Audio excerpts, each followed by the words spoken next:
मुत्तहिदा अरब अमारात की golden visa scheme किया है और ये वीज़ा किन अफराद को दिया जाता है। पाकिस्तानी अदाकारा सबा कमर ने गुज़श्ता रोज़ अपने इंस्टाग्राम अकाउंट पोस्ट में बताया कि मुत्तहिदा अरब अमारात ने इन्हें गोल्डन वीज़ा जारी कर दिया है, जिस पर वो यूएई हुक्काम की शुक्रगुजार रहीं। सबा कमर की जानिब से ये पोस्ट किए जाने के बाद जहां इनके बहुत से फॉलोअर्स इन्हें मुबारकबाद देते नजर आए, वहीं बहुत से सारिफिन ने ये सवाल भी पूछा कि गोल्डन वीज़ा क्या होता है और कैसे हासिल किया जा सकता है। वाज़ेह रहे कि मई 2019 में मुत्तहिदा अरब अमारात के नायब सदर और दुबई के हुक्मरान शेख मोहम्मद बिन राशिद ने गोल्डन वीज़ा स्कीम का ऐलान किया था।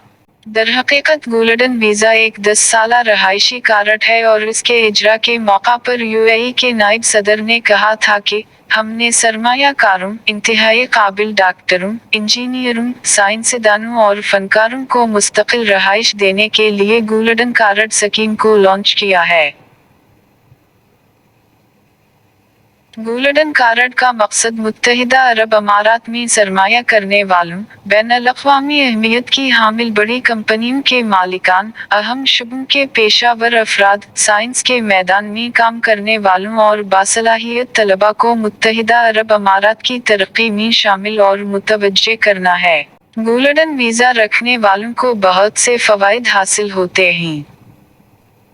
यूएई हुक्काम के मुताबिक इस वीज़ा के हामिल अफराद को अपने कारोबार की 100% मलकियत हासिल होती है। इससे कबल 6 माह तक मुल्क यूएई से बाहर रहने वालों का हक रहाइश ख़त्म कर दिया जाता था, लेकिन 10 साला गोल्डन वीज़ा स्कीम में ये पाबंदी ख़त्म कर दी गई थी।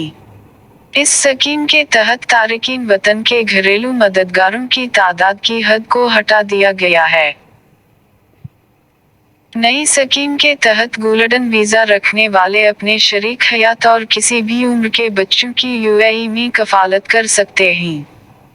अगर गोल्डन वीज़ा होल्डर की मौत हो जाती है, तब भी इसके खानदान के अफराद वीज़ा की मुद्दत ख़त्म होने तक वहां रह सकते हैं। गोल्डन वीज़ा के तहत science, engineering, medicine, IT, business administration और एजुकेशन से मुताल्लिका हुनरमंदों को मुत्तहिदा अरब अमारात में रहाइश की इजाज़त होती है। इससे पहले ऐसे पेशावर अफराद को वहां रहने के लिए हर माह 50,000 दिरहम कमाना जरूरी होता था, ताहम अक्टूबर 2022 में इस शर्त में तरमीम करते हुए इसको कम करके 30,000 दिरहम कर दिया गया था। याद रहे कि गुज़श्ता साल अक्टूबर में मुत्तहिदा अरब अमारात की हुकूमत ने वीज़ा पॉलिसी में कुछ तब्दीलियों का भी ऐलान किया था। उसी के तहत मुत्तहिदा अरब अमारात के ग्रीन वीज़ा में भी कुछ तब्दीलियां की गई थीं। तो दोस्तों, ये थी आज की वीडियो कैसी लगी? अगर अच्छी लगी हो तो वीडियो को लाइक कर दो और for new updates you Faheem channel को सब्सक्राइब कर दो।